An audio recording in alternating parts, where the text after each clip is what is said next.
Hello and welcome back. So topic का नाम already यहाँ पे है, दैट इज सॉलिड प्रिंसिपल, और मैं खुद ही ले रहा हूँ, तो that is by professor Suresh Sonkamble.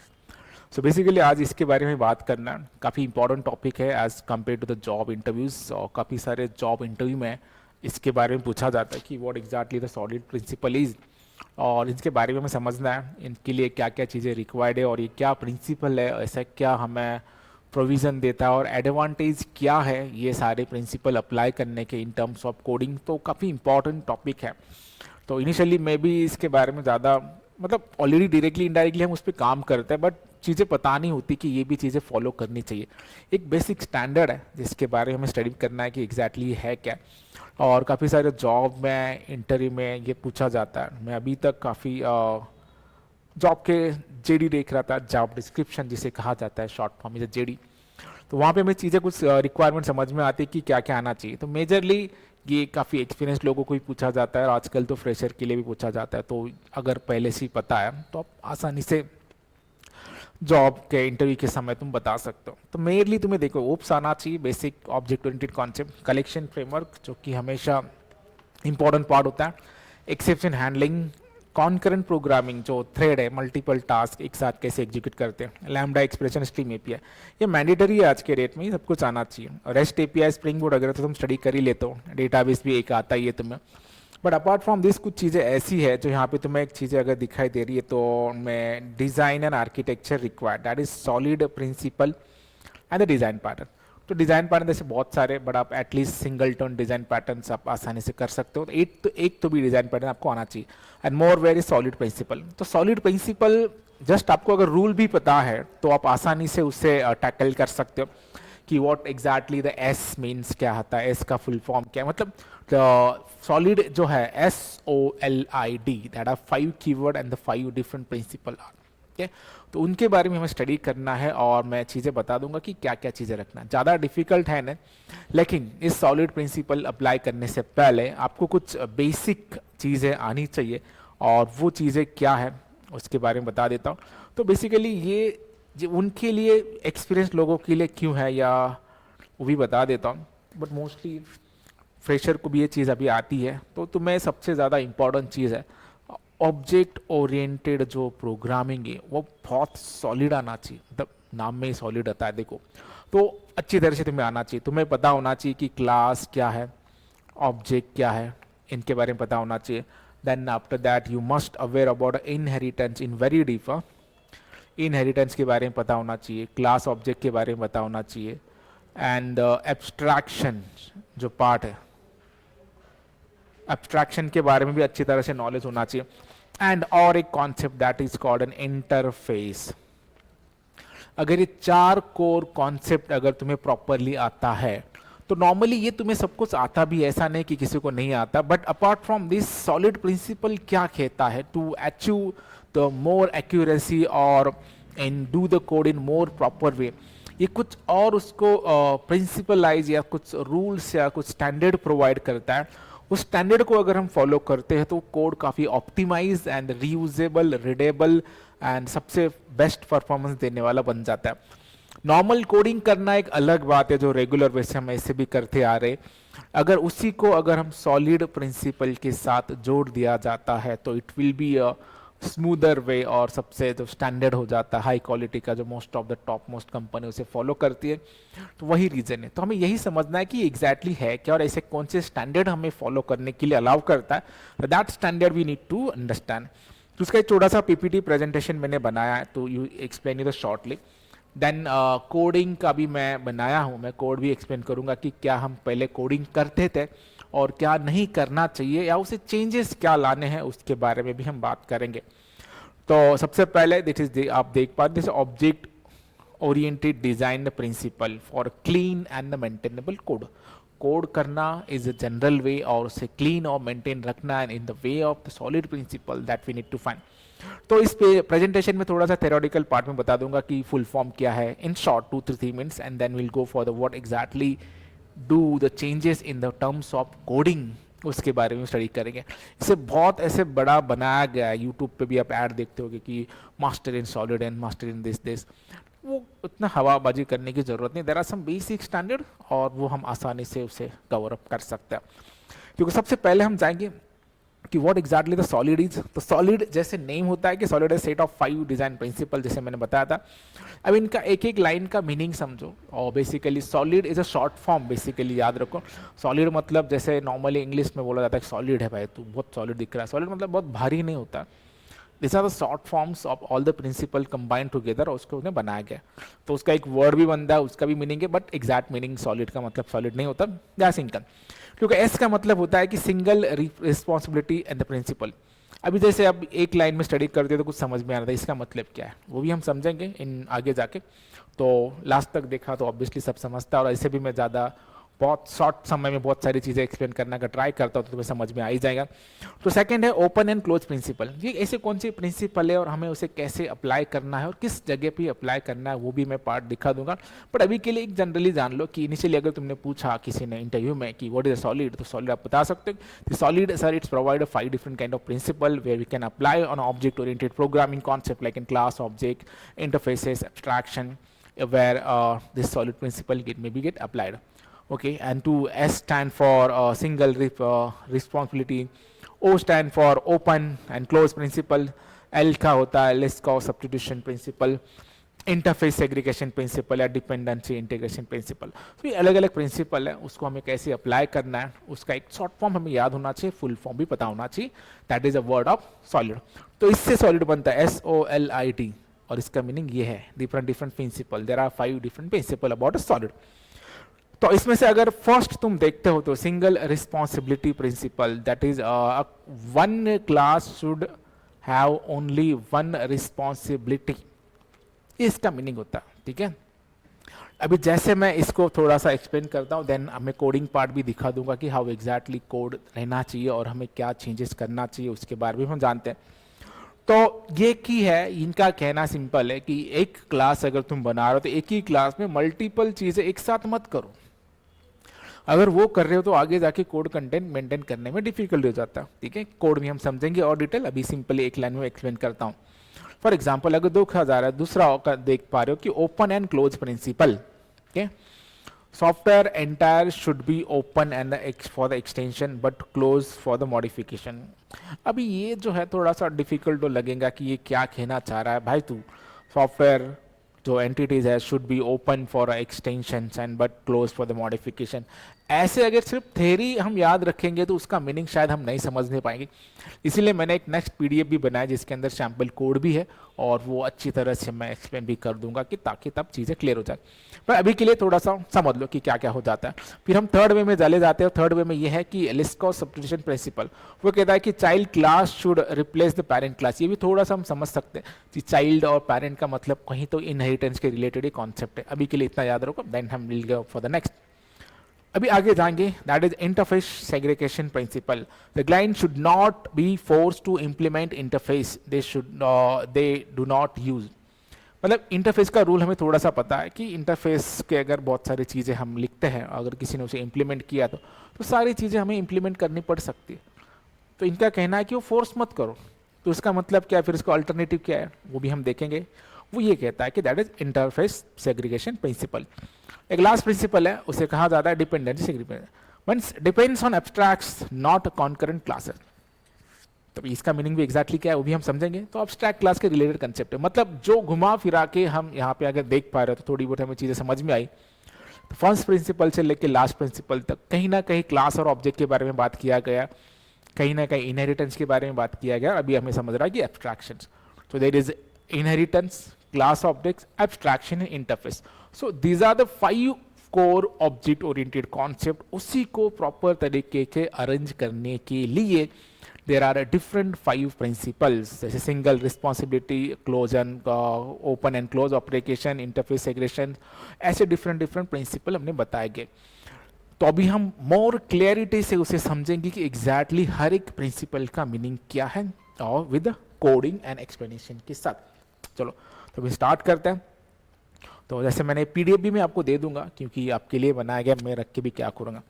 तो first principle as usual you can see the screen with example के साथ भी समझेंगे। और चैट जीपीटी का मैंने बहुत दिमाग खाया, मैंने बोला कि बच्चों को समझाना है और उनका दिमाग किस तरह से चलता है उसे हमें पता है, तो उस तरीके से मैंने उसे समझाया और उन्हें चैट जीपीटी से ये सारी कंटेंट क्रिएट कर लिया और आप उसे समझ पाओगे। तो फर्स्ट प्रिंसिपल कहता है कि सिंगल रिस्पॉन्सिबिलिटी प्रिंसिपल, इसका सिंपल है, ठीक है, एक प्रिंसिपल एट ए टाइम हम समझेंगे। देखो इसका मीनिंग क्या है, वन क्लास वन जॉब, मतलब सिंपल है, हमें क्लास क्रिएट करनी आता है, क्लास का नाम, और उसके अंदर हम अभी तक देखा है कि class is a collection of variable and functions, तो हम बहुत सारे फंक्शन उसके अंदर बना देते। बट प्रॉब्लम वो है, वो कहता क्या है, जैसे फॉर एग्जांपल तुम समझो कि क्लास के अंदर तुमने एक बनाया, वहाँ पे सेव डेटाबेस बनाया, कैलकुलेशन मार्क बनाया और प्रिंट रिपोर्ट बनाया। तो अभी हम कर क्या रहे, एक ही क्लास के अंदर मल्टीपल फंक्शंस बना रहे हैं। 2-3 फंक्शन तक ठीक है, बट अगर बहुत सारे फंक्शंस आप एक ही क्लास में बना रहे हो तो वो प्रॉब्लम है, ठीक है। यही कहता है तुम्हारा फर्स्ट सॉलिड प्रिंसिपल का, that is single responsibility principle. एक क्लास को एक ही रिस्पॉन्सिबिलिटी दे दो ताकि वो अच्छे से वर्क करे, उसे मेंटेन करना भी आसान हो जाए। हम इसलिए तो स्टडी करते हैं जो हमें प्रोसीजर ओरिएंटेड में प्रॉब्लम आया था, फिर भी हम वही चीज़ें करने जा रहे हैं कि एक क्लास बना के अंदर मल्टीपल फंक्शन डाल रहे। तो वो पहला प्रिंसिपल कहता है कि ऐसा मत करो भाई। जैसे तुम यहाँ पे देख पा रहे हो, there are 3 different function we have written in a single class. तो वो ये कह रहा है कि तुम एक ही क्लास में इतनी चीज़ें क्यों लिख रहे हो, ठीक है। तो तुम्हें करना क्या है, देखो नीचे कोड दिया उन्होंने, क्या करो, this class is doing too much thing, बहुत सारी चीजें कर रहा है, तो क्या करो, स्टूडेंट का अलग बना दो, रिपोजिटरी अलग बना दो, रिपोर्ट कार्ड अलग बना दो। मतलब क्या है, जितने फंक्शन आप बना पा रहे हो हर एक के लिए एक क्लास बना। अभी इसका मतलब तुम ये भी बोल सकते हो तो ऐसे तो सर बहुत सारे क्लास बन जाएंगे, क्या फर्क पड़ता है, जिस प्रोजेक्ट पे मैं काम करता हूँ वहाँ पे 4000 classes, so every class have a different responsibility और उसको मेंटेन करना थोड़ा आसान हो जाता है, ठीक है। और इसका फायदा भी ये है कि अगर मल्टीपल फंक्शन है तो वो डिस्टर्बेंस भी नहीं होते, तो हर एक क्लास के लिए अलग अलग क्लासेस बना जाए, ये सॉलिड प्रिंसिपल कहता है। It depend on need, but अच्छा भी है कि एक अगर हम मेंटेन करते तो रिलायबिलिटी और वर्क करने के लिए मेंटेनेबिलिटी आसानी हो जाती है, okay? Each class only one responsibility, that is your first solid principle rule, that is S का जो है single responsibility, okay? Meaning one class one work, एक आदमी को एक ही काम दिया जाए जैसे वो अच्छी तरह से कर पाता है उसी वजह से that is the first single solid का प्रिंसिपल है।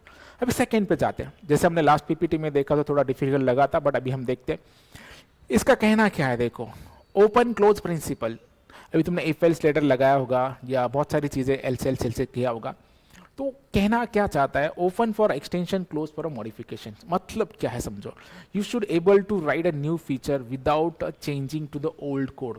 उनका कहना यह है कि एक बार अगर तुम कोड बनाते हो तो उस कोड को, ओल्ड कोड को बार बार चेंज करने की नौबत नहीं आनी चाहिए। Should not B change old code continuously.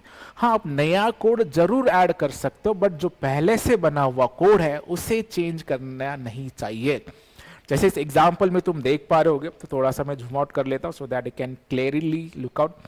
देखो यहाँ पे एक मेथड बनाया गया क्लास पेमेंट करके, अभी के लिए एक पेमेंट मेथड बनाया गया, जैसे कि कोई यूपीआई से करता है, कोई क्रेडिट कार्ड से करता है। बट मान लो अभी हमने इफ एल्स में लिख दिया और कल जाके एक पेमेंट आया कि डेबिट कार्ड से भी करना है, क्रेडिट कार्ड से भी करना है, या कोई कैश मोड में भी पेमेंट करना है, तो अभी के लिए अपने पास ऑप्शन ये है कि हमें उस कोड में जाके और एक एल्सिफ ऐड करना पड़ेगा। तो सॉलिड प्रिंसिपल का जो सेकेंड रूल है ओपन क्लोज प्रिंसिपल, वो ये कहता है कि इस टाइप का कोड मत करो। तो इसका सोल्यूशन अल्टरनेटिव क्या है, तो उन्होंने ये बताया है, जैसे कि न्यू पेमेंट आया तो मॉडिफाइड करना पड़ेगा। तो ये एक देखो सोल्यूशन क्या प्रॉपर दिया है, इंटरफेस बना दिया, उसके अंदर एक मेथड है। और हमें पता है कि कोई भी अगर तुम पेमेंट गेटवे बनाओगे, जैसे कि UPI payments, implement payments, card payment, implement payment, पे तो करना है आपको, आगे जाके हो सकता है कैश, इंप्लीमेंट पेमेंट, तो ऑनलाइन कैश करो, है ना, कितना स्मूदर और इजीएस्ट हो गया। तो यही सॉलिड प्रिंसिपल है, वो अपना काम और आसान करता है, ठीक है, तुम अगर उसके रूल को फॉलो करो। तो इसीलिए कंपनी एक्सपेक्ट करती है कि तुम कोड भी लिखो तो थोड़ा सा स्टैंडर्ड फॉलो करो, and that's why solid principle is needed, ठीक है। 2 प्रिंसिपल्स का सैंपल, पहला एक क्लास को एक ही काम दो, दूसरा ऐसे बहुत सारा इफ एल्स कंडीशन एक साथ मत डालो, उसे इंटरफेस से जोड़ दो ताकि तुम्हें काम आसान हो जाए। आगे जाके कोई भी नया कोड करना है तो ओल्ड कोड में जाके चेंज करने की जरूरत ना पड़े, ठीक है। तो now will go for the third principal, S हो गया, ओ हो गया, अभी एल है, तो एल कहता क्या है देखो, नाउ एल इज लिस्ट को सब्स्टिट्यूशन प्रिंसिपल। एग्जैक्टली मीनिंग क्या है अभी हम कोड के थ्रू उसे समझेंगे। तो इनका कहना है कि child class should be replaced parent class without breaking a code. अभी भी नहीं समझा, राइट? मुझे भी नहीं समझा था पहली बार, बट अभी जैसे हम सैम्पल कोड देखोगे तो थोड़ा सा आसानी हमें हो जाती है। अभी देखो इसका मीनिंग ये है कि कभी कभी हम ना हमने इनहेरिटेंस के बारे में जाना है। इनहेरिटेंस में हम क्या करते हैं, जो भी कॉमन चीज़ रिक्वायर्ड होती है हर एक के लिए उसका एक क्लास बनाते हैं, और जिस क्लास को भी उसको नीड है वो उसे क्या कर लेता है, एक्सटेंड कर लेता है। बट प्रॉब्लम ये आता है जब उसे एक्सटेंड करेगा वो, राइट, एक्सटेंड करने के बाद हर एक के लिए वो सुटेबल है क्या नहीं वो भी तो हमें सोचना चाहिए। ठीक है, child class should be replace the parent class without breaking code. मतलब क्या है, देखो अभी हमने एक बनाया यहाँ पे बर्ड, उसके अंदर एक मेथड बनाया मैंने फ्लाई। अभी हर एक पक्षी जो है वो उड़ता नहीं है, ठीक है। जैसे कि मैंने एक ऑर्चिड, ऑर्चिड का मतलब होता है, तुम्हें पता होगा कि जो बड़ा पक्षी होता है जिसे बड़े बड़े पैर होते हैं, अभी मेरे को मराठी वर्ड भी नहीं पता, शाहमुर्ग जिसे कहा जाता है। तो वो बर्ड तो है बट वो उड़ता नहीं है। तो उसके लिए मतलब क्या रहा इस क्लास का, इसे मैं एक्सटेंड भी करूंगा तो मैं उड़ नहीं पाऊंगा, मतलब अनयूजेबल है। ठीक है, तो ऐसे भी हमें नहीं करना है। ठीक है, तो क्लास को, इसको बेटर वे से क्या कहा जाता है, तो बेटर वे ये है कि हमने एक बर्ड का क्लास अलग बना दिया और एक फ्लाइंग बर्ड का क्लास अलग बना दिया। ठीक है, इससे क्या हो गया, जो बर्ड उड़ते हैं वो फ्लाइंग बर्ड को एक्सटेंड करेंगे और जो नहीं उड़ते हैं सिर्फ बर्ड को एक्सटेंड करेंगे। सिंपल है। तो इसका प्रिंसिपल देखो कैसे अप्लाई हुआ। ऑर्चिड उड़ता है क्या, नहीं, वो सिर्फ बर्ड है, तो किसको एक्सटेंड कर रहा है, वो सिर्फ क्लास को। पहले क्या लिया था हमने, बर्ड के अंदर ही फ्लाई किया था, हर एक बर्ड उड़ता नहीं है। तो हमें एक अंडरस्टैंड भी करना है, सिर्फ knowing syntax and doing a code now is not a importance, हमें उसको प्रॉपर तरीके से अप्लाई भी करते आना चाहिए। जैसे फ्लाइंग बर्ड का ही क्लास बना तो ऑब्वियसली वो बर्ड भी है और उड़ता भी है, बट बर्ड है जो सिर्फ, ऑर्चिड इज अ बर्ड। तो इसे हमें याद रखना है कि child class should be behave properly like a parent. जो पेरेंट है उसी तरह से चाइल्ड भी बिहेव करना चाहिए। तो वही इसका महीना कहना है। एस हो गया, ओ हो गया, एल हो गया, सॉलिड। एल के बाद अभी आई आता है। देखो ये एक पार्ट है that is called interface segregation principle. So उनका कहना है कि don't force class to be implemented method it doesn't needed. तो जैसे मैंने बताया था कि इंटरफेस के अंदर हमने अगर सपोज 5 फंक्शन लिखे हैं जो कि बाय डिफॉल्ट एब्स्ट्रैक्ट और नॉन एम्प्टी बॉडी होता है, तो कोई भी क्लास अगर उस इंटरफेस को इम्प्लीमेंट करता है तो उस क्लास के लिए कंपलसरी हो जाता है कि सारे के सारे मेथड जो है उससे ओवरराइड किया जाए। ठीक है, हालांकि इसका भी अल्टरनेटिव वगैरह है कि जैसे हम डिफॉल्ट कीवर्ड का वगैरह यूज कर सकते हैं, बट प्रिंसिपल जो सॉलिड कहना चाहता है उसको भी हम सुन लेते हैं ताकि जो क्वेश्चन पूछा उसी का आंसर हमें देना चाहिए। जैसे किसी ने पूछा अगर तो मैं कि मुझे ट्रैवल करना है यहाँ से पुणे, तो तुम बना सकते हो कि 4 व्हीलर भी है, 2 व्हीलर भी है, बस भी है, बट जो जिससे कहा जाए उसी से हमें जाना होगा। तो ऐसा इसका महीना है कि सॉल्यूशन तो बहुत अलग तरीके से निकाल सकते हैं, बट इनका कहना क्या है वो भी हम सुन लेते हैं। जैसे इन्होंने एक इंटरफेस बनाया वर्क करके, उसके अंदर 2 फंक्शन, एक वर्क है एक ईट है। ईट मतलब खाना, नॉट ईट एग्जैक्टली। ठीक है, तो रोबोट को इम्प्लीमेंट करना है वर्क्स। अभी रोबोट तो काम तो करता है बट खाना तो नहीं खाता ना, तो रोबोट डजंट ईट।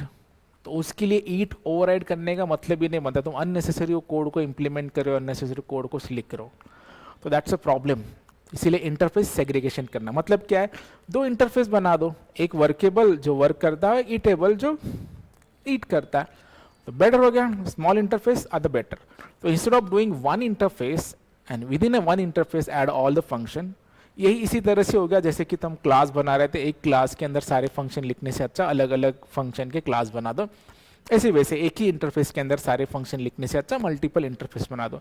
क्योंकि प्रॉब्लम ये है कि इंटरफेस इंप्लीमेंट करने के बाद सारे मेथड हमें कंपलसरी ओवरराइड करने पड़ते हैं, तो इससे वो चीज़ें होगा नहीं। ठीक है, तो अभी last one, D stand for dependency integration principle. इसे वो तुम्हें कौन से भी पता होगा कि टाइट कपलिंग, लूज कपलिंग, उस टाइप का कॉन्सेप्ट है। ऑलरेडी वो डिजाइन पैटर्न या प्रिंसिपल में आ ही जाता है, बट इन्होंने उसके अंदर भी जोड़ दिया कि depend on abstraction not a concurrent classes. Abstract class पे तुम डिपेंड रह सकते हो but not a concurrent classes, क्योंकि कॉन्करेंट क्लास में क्या होता है, वो जो क्लास के अंदर जो मेथड बॉडी लिखी है उसी को हमें कंपलसरी वही चीज़ें क्या होता है डिस्प्ले हो जाती है, क्योंकि क्लास के अंदर जब भी आप मेथड लिखते हो तो उसकी बॉडी कंपलसरी होती है।